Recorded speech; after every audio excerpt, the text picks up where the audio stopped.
മാസങ്ങൾ നീണ്ട അനിശ്ചിതത്വത്തിനു ശേഷം വിഴിഞ്ഞത്ത് തുറമുഖ നിർമ്മാണം പുനരാരംഭിച്ചു. പുലിമുട്ട് നിർമ്മാണം വേഗത്തിൽ പൂർത്തിയാക്കാനാണ് അദാനി ഗ്രൂപ്പിന്റെ ശ്രമം. ഇതിനായി പദ്ധതി പ്രദേശത്ത് കല്ലുകളുമായി ലോറിയെത്തി.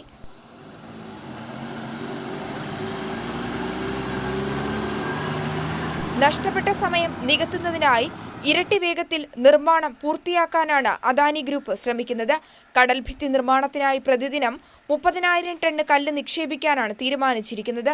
കൊല്ലത്തും തിരുവനന്തപുരത്തുമായി നിർത്തിയിട്ടിരുന്ന ബാർജുകൾ വിഴിഞ്ഞത്തേക്ക് എത്തിക്കുന്നുണ്ട്. നിലവിൽ ബർത്ത് നിർമ്മാണത്തിനുള്ള പൈലിംഗ് പൂർത്തിയായിട്ടുണ്ട്. 1700 മീറ്റർ പോർട്ട് അപ്രോച്ച് റോഡിൽ 600 മീറ്റർ മാത്രമാണ് നിർമ്മിച്ചിട്ടുള്ളത്. കടൽ നികത്തിയെടുക്കേണ്ടതിന്റെ 60% പൂർത്തിയായെന്ന് അദാനി ഗ്രൂപ്പ് വ്യക്തമാക്കുന്നു. അതേസമയം അടുത്ത ഓണത്തിന് വിഴിഞ്ഞത്ത് കപ്പലടുപ്പിക്കണമെന്നാണ് സംസ്ഥാന സർക്കാരിന്റെ കണക്കുകൂട്ടൽ.